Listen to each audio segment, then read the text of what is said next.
पिछले वीडियो में हम जो अध्ययन कर रहे थे भूपटल पर परिवर्तन लाने वाले बल, जिनमें अपन वलन को अध्ययन कर रहे थे, उसी की निरंतरता बनाते हुए आज अपन वलन के प्रकार जो हैं उनका अध्ययन करेंगे। वलन जो होता है वो चट्टानों के लचीलापन होने, कोमल होने या कठोर होने पर निर्भर करता है। इसके साथ ही संपीड़न की भिन्नता जो होती है उसके कारण भी वलन में अंतर होते हैं।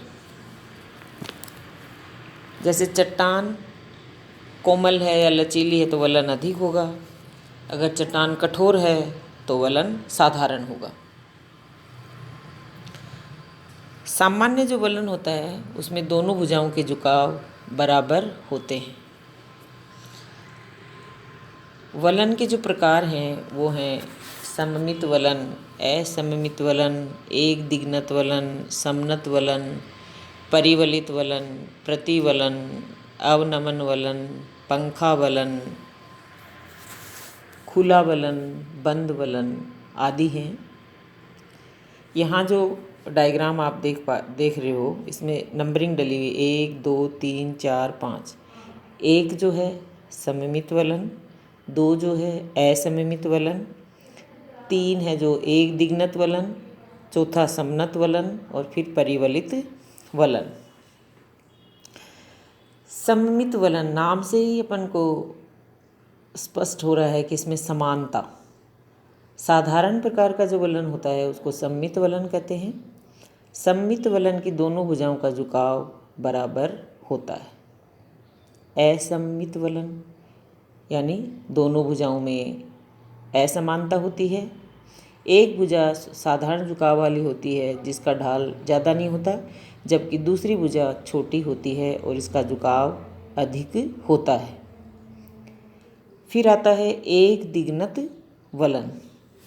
जब किसी वलन की एक भुजा का झुकाव साधारण होता है और ढाल क्रमशः होता है और दूसरी भुजा का ढाल झुकाव समकोण बनाते हुए होता है और ढाल खड़ा यानी तीव्र होता है, तो उसे एक दिग्नत वलन कहते हैं। फिर आता है समनत वलन।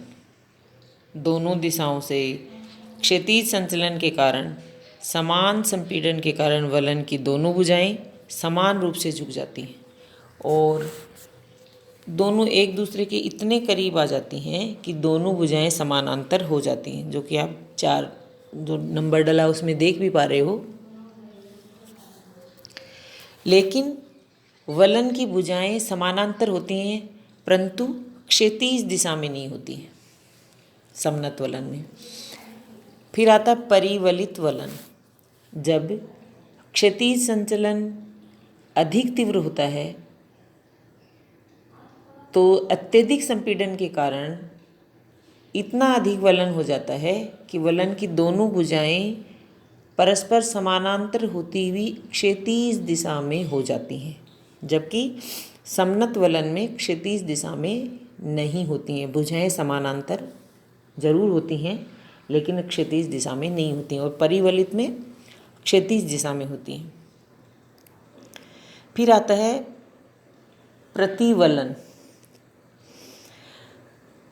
अत्यधिक संपीड़न के कारण जब वलन की एक भुजा दूसरे पे उलट जाती है तो उसे प्रतिवलन कहते हैं और इसमें भी भुजाएं क्षैतिज दिशा अवस्था में नहीं होती हैं। अवनमन वलन।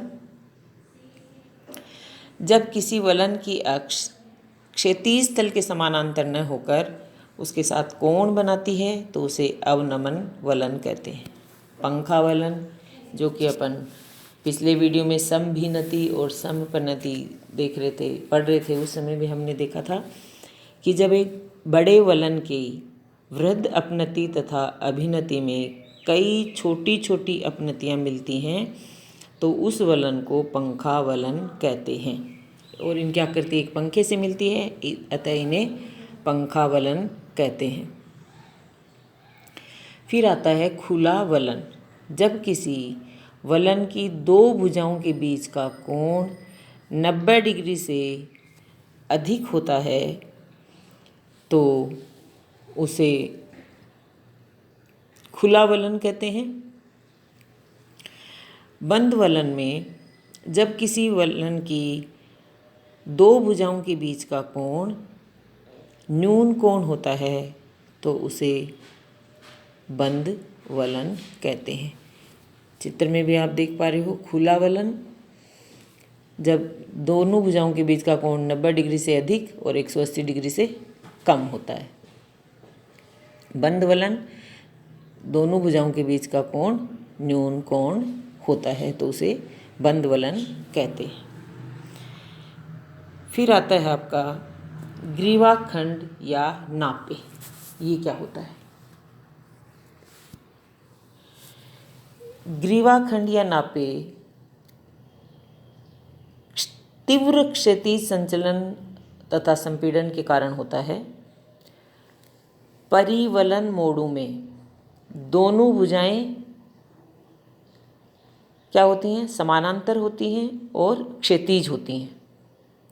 किसमें? परिवलित वलन जो अपन ने पढ़ा था, यानी परिवलन फोल्ड में।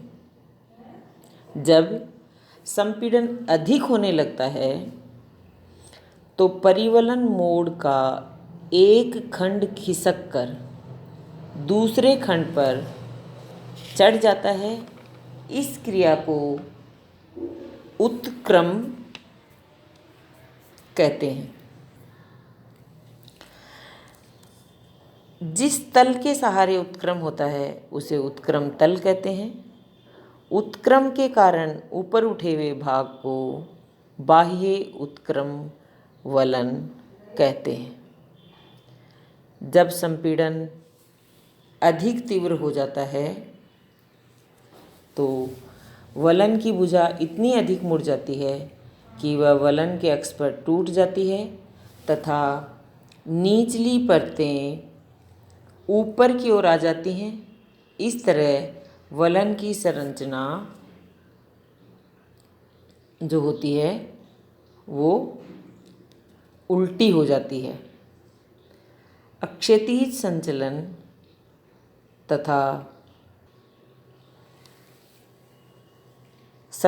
अक्षैतिज संचलन तथा संपीड़न के जारी रहने पर वलन की टूटी हुई भुजा अपने स्थान से कई किलोमीटर दूर जाकर अन्य प्रकार की चट्टान पर चढ़ जाती है और इस तरह की संरचना में कोई समानता या साम्य नहीं होता।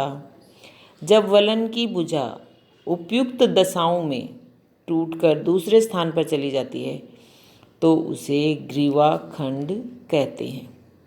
और इस प्रकार के ग्रीवाखंड के उदाहरण वलित पर्वतों में पाए जाते हैं। आल्प्स पर्वत में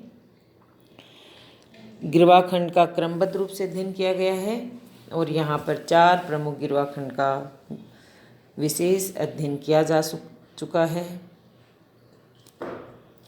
आल्प्स प्रदेश में एक ग्रीवाखंड के ऊपर दूसरे ग्रीवाखंड का आरोपण हो जाने से संरचना अधिक जटिल हो गई है और स्थिति के अनुसार सबसे नीचे हेल्वेटिक ग्रीवाखंड, उसके बाद क्रम से पिनाइन ग्रीवाखंड, ऑस्ट्राइड ग्रीवाखंड एवं डिनाराइड ग्रीवाखंड पाए जाते हैं। इन ग्रीवाखंड की स्थिति एक भूलहर के रूप में होती है और इसको अपन आगे दूसरे वीडियो में अध्ययन करेंगे ग्रीवाखंड का।